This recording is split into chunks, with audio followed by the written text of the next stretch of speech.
Good evening and welcome to 300 Seconds. I'm your host, Andrea Martinez. In tonight's episode, we will be discussing the role of the individual in helping to solve the many problems facing the world today. What problems, you ask? Well, problems like climate change and pollution, to name a few. And listen, it doesn't matter what side of the aisle you're on in America these days. These problems are affecting all of us. Mother Earth and the life on it needs our help. We all play a critical role in protecting each other and what limited resources we have. What can we do? Well, maybe these problems seem like they're beyond our control, or that whatever we do doesn't matter.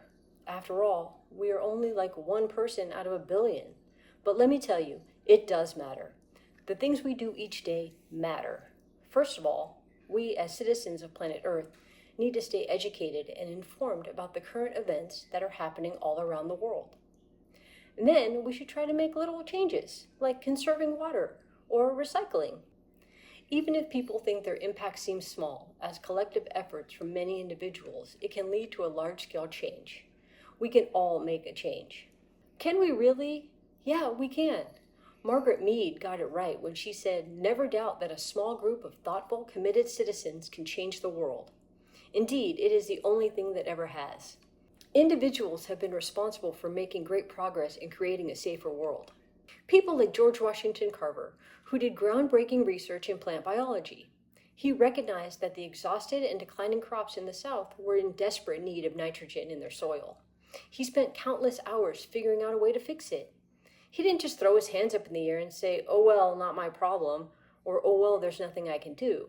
No, he wondered what the reason for the problem could be and how he could help solve it. Or like Rachel Carson, who wrote a book about the dangers of chemical pesticides, which led to the nationwide ban on DDT, and ultimately led to the creation of the United States Environmental Protection Agency.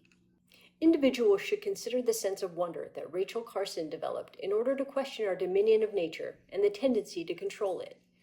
With Pope Francis's claim that paying attention to reality rather than our deformed versions of nature is necessary to foster care for the environment rather than destroying it. Not to bring religion into this, but Pope Francis also wrote, "It is our moral obligation to care for our home, and we are obligated to protect its nature, water, diversity, climate, air, land, and life." But what about the money? Some people might argue that life is about selling products and making money. People like Elon Musk come to mind when I think of people that are creating extra hazards in our environment for monetary gain. Elon Musk and SpaceX have created a Starlink satellite project. This project's goal is to launch thousands of small-class satellites into Earth's orbit as a part of a mega constellation to provide continuous, high-speed internet around the world. These satellites are contributing to the global climate issues people are facing today. They are damaging the Earth's ozone layer. The satellites spew copious amounts of aluminum oxide gas into the Earth's atmosphere. We don't have enough time to talk about all the other environmental hazards created by Elon Musk and his companies. But not all companies are like SpaceX. Some are like 4Ocean. 4Ocean is a profitable company doing good things for the environment. Their mission is to end the ocean's plastic crisis. 4Ocean was started by two friends who surfed together and noticed a problem. They use the plastic trash that they collect from the ocean to make bracelets and other things to sell to continue their mission of removing trash from the water. 4Ocean says that they offset their company's entire carbon footprint every year by restoring blue carbon ecosystems like kelp and mangrove forests through their partnership with sea trees by sustainable surf. Is there balance? Yeah, there is. That balance depends on the individual. For some, it might look like turning off a light when you're not in the room to save electricity, or taking only a 5-minute shower to save water.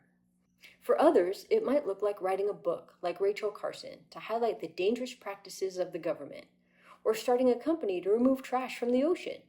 Whatever it looks like to you, go out and get started. With the growing number of global challenges facing all humans today, it's important that everyone do their part, no matter the size, to care for our common home, planet Earth. The creatures of the world are depending on it. Thank you. See you next time.